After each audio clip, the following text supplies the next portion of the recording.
Mes frères et sœurs bien-aimés dans le Seigneur, que la paix et la grâce de Dieu soient avec vous tous. Moi, saluer chaque frère et sœur bien-aimé qui a des chances pour t'aider nous dans le Sahara.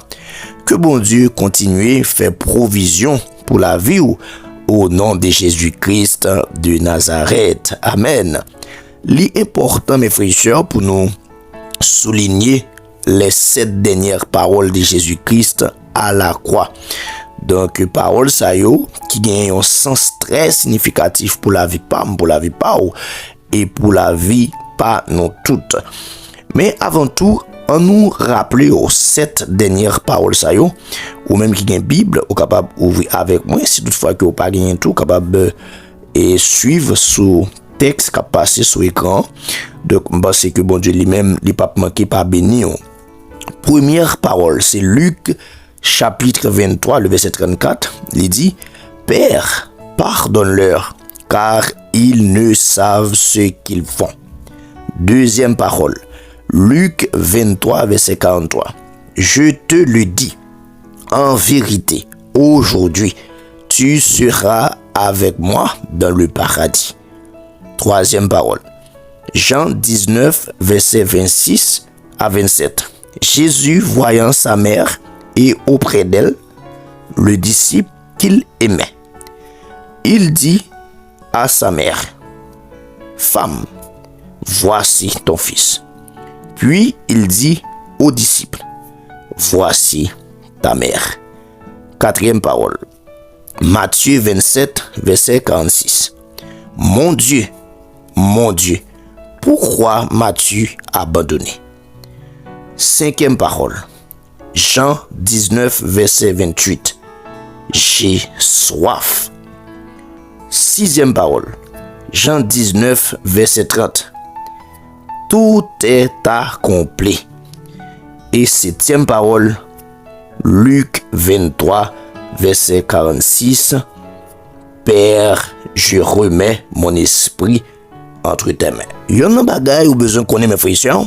Les 7 paroles de Jésus à la croix se divise en 3 groupes. Soulignez ici, les 7 paroles de Jésus à la croix se divisent en 3 groupes. Premier groupe, on va gagner première parole, deuxième parole et troisième parole. Deuxième groupe, on va gagner quatrième parole. Et troisième groupe, en donne nous avons les 3 dernières paroles, à savoir 5e parole, 6e parole et 7e parole. Donc c'est très important. Je fais une révision pour vous très rapide.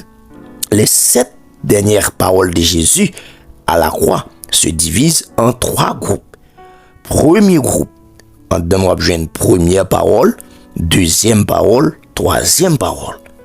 Deuxième groupe, on va jouer 4e parole et troisième groupe, on va jouer 5e parole, 6e parole et 7e parole. Chaque groupe de paroles les visait un aspect de notre être. Premier groupe les visait notre corps, deuxième groupe les visait notre âme et troisième groupe les visait notre esprit. Pas oublier l'homme, ici en triplex. C'est ce qu'on appelle ici la trichotomie, la trilogie humaine. Un seul homme qui a 3 parties. Le corps, âme, esprit. Dans Genèse 2, verset 7, la Bible dit, l'Éternel Dieu forma l'homme de la poussière de la terre. Il souffla dans ses narines un souffle de vie et l'homme devient un être vivant. Si toutefois, vous êtes capable de constater ici, vous êtes capable de souligner les 3 composantes de l'homme ici. L'Éternel Dieu forma l'homme de la poussière de la terre. Ici, c'est le corps. Il souffla dans ses narines un souffle de vie. Ici, c'est l'esprit. Et l'homme devient un être vivant.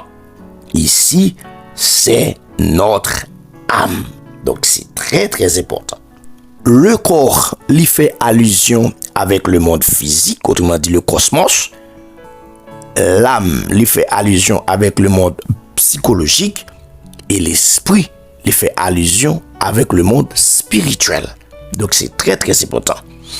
Et là, Jésus-Christ, lui-même, il était prononcé dernier parole ça yo, il était communiqué avec 3 types de monde ça yo. Et chaque type de monde, il référait à une catégorie de monde. C'est très très important. Le monde cosmos lui-même en donne ou un être humain qui fait partie du cosmos. Qui donc premier groupe là, Jésus-Christ lui-même il était adressé avec le monde cosmos en réalité ensemble avec vous et ensemble avec moi.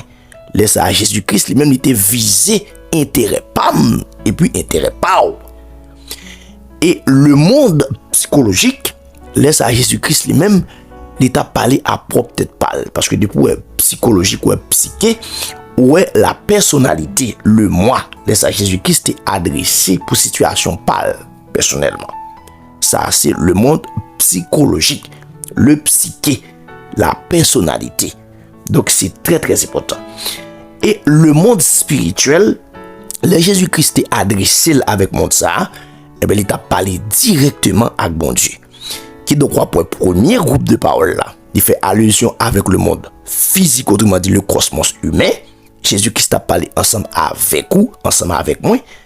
Et deuxième groupe de paroles, donc lui-même, il fait allusion à Jésus-Christ même, parce qu'il t'a parlé peut-être pas le cognac, parce qu'il était dans une situation qui est difficile. Et puis troisième groupe là, Jésus-Christ est adressé paroles à lui-même directement avec bon Dieu, qui c'est le monde spirituel. Dans première parole là, Jésus-Christ t'a enseigné nous sur le pardon. Deuxième parole, Jésus-Christ t'a enseigné sur la repentance et son résultat immédiat. Troisième parole, Jésus-Christ t'a enseigné sur l'assistance sociale et l'amour fraternel. Quatrième parole, Jésus-Christ t'a enseigné sur la conséquence du péché, le péché qui nous sépare avec Dieu. Cinquième parole, Jésus t'a enseigné sur la soif spirituelle. Sixième parole, l'œuvre complète de la rédemption. Septième parole, une vie totale et sans réserve entre les mains de Dieu. Quelle parole ça? Il y a un sens significatif pour la vie Pau, pour la vie Pam, pour la vie nous toutes, au nom de Jésus-Christ de Nazareth. Qu'il en soit ainsi, que Dieu vous bénisse.